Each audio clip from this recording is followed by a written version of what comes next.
Hi, Boris. I So my first question for you is, you scored a clutch field goal in the last seconds of the last preseason game. How does that play affect your momentum coming into Thursday? to be honest with you, I don't think it's more a momentum thing. I think it's expectation. I'm expected to kick those situational kicks, but I'm also expecting to be kicking those first quarter kicks. So to me, it's not really anything momentum. I'm excited. We get the win against Hamilton, so it's a good thing to start off the off season. We're gonna say rivalry, and I'm just excited. So I'm just looking forward to Thursday. Awesome. And I saw that you've recently had another baby, so congrats. Great Um, tale. you're looking good. You're looking good. So how does that impact the way that you approach football? So as my first couple of years when I didn't have my first one, Lewis, I would actually look forward. I like hanging out in the locker room and have fun with the guys that were coming early, and I would leave late. I was usually one of the last one out, and then now it's kind of changing a little bit because you get home, you want to see your son, so it's a different dynamic, and at the same time, it's weird because it's also a good thing because I used to get off the field and all I would do is think about football. When I get home, I'd watch a whole lot more tape. And nowadays, like I'm busy. I have something else to do. So it's kind of interesting because it gets your mind off football. So when you're on the field, all you can think about is field. And when you're off of it, it's kind of like you escaping your job to be able to go on, like think about something else. So I'm pretty excited to have my two little boys with me.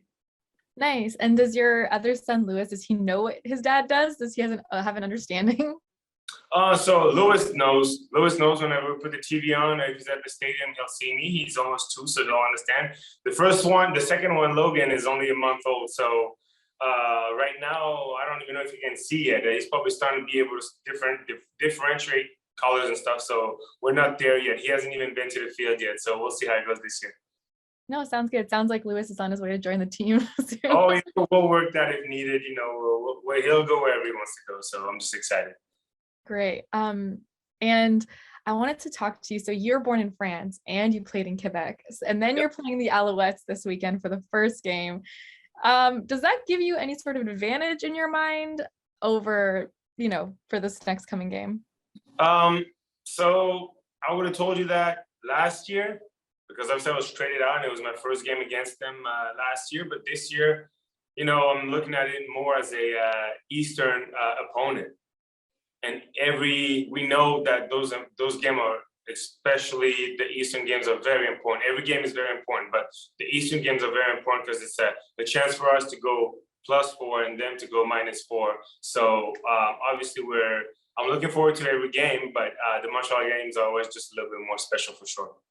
Awesome. And my last question for you is, I got really excited that you spoke French. I grew up speaking French as well. And I want to know, is there something that you say to yourself, like before, like a quote or philosophy before the game in French, in English, in anything that kind of keeps you pumped?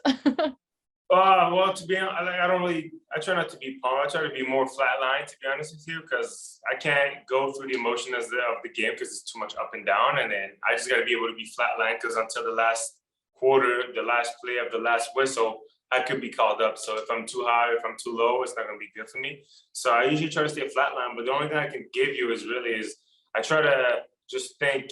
I tell myself think gold because think gold is the number one, and number one is always the best. So that's really one of my keywords I use is think gold all the way. Awesome. I love that. Thank you so much for everything. No problem, Sarah. Frank Stanici from Candid Frank Live. On another important issue, Boris, how's the cat doing? What issue? How's the cat doing? What the cat's doing well. So hopefully nobody will call the SPCL me, but they actually did in France.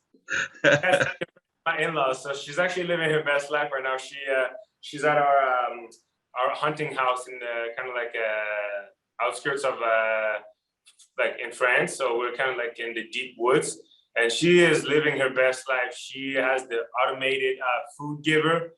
So she's running around in the yards, in the woods. She's all over the place, and she comes home at night so she doesn't get eaten by foxes or which type of predators that can be around. So she's actually living her best life out there, and we just don't have her around as company. And with 2 kids around, I think it's better for her to be free and alone than be around 2 little boys trying to terrify her or just try to catch on to her. So I think it's better for her to be out there. Yeah, unfortunately, when it comes to litter with children, it's a hands-on experience. It's not a box. Exactly. He gets his, Lewis will be chasing him around or just try to catch him, and we don't know how that would end. So I think it's just better for her to be out there.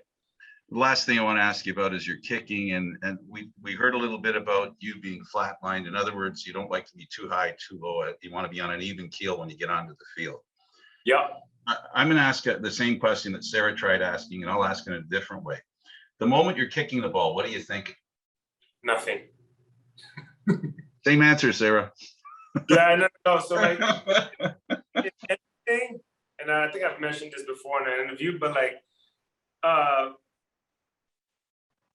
kind of, as soon as I step on the white line to get on the field to go kick a field goal, especially a field goal, punt, if it's like really, like depending on the situation, if we're backed up or if it's like a crucial moment of a kick where we're gonna get the ball out, or just, I don't know, it's like 3 seconds left, we just gotta get rid of the ball type thing. Like, it usually happens to me whenever it's like in big times, but it does happen to me continuously for field goal, especially. As soon as I step on the white line, I kind of like just shut off.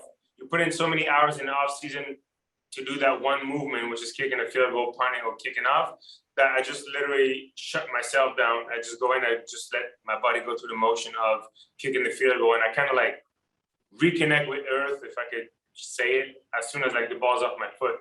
So I stay calm the whole time, and as soon as I step on the line, I kind of like shut it down and just go onto the field, do my thing, and then come back out.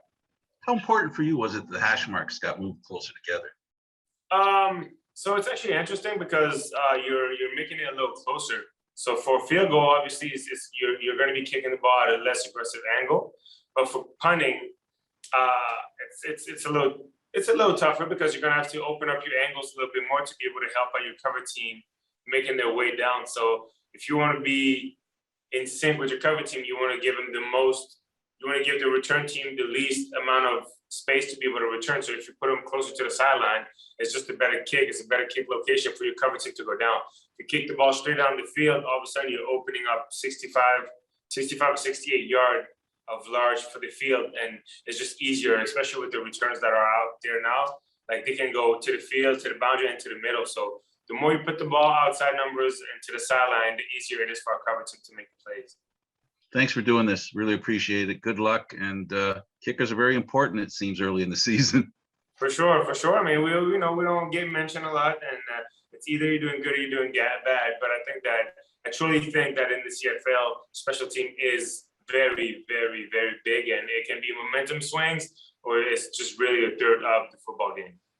Thanks for doing this. Good luck this year. Thank you very much.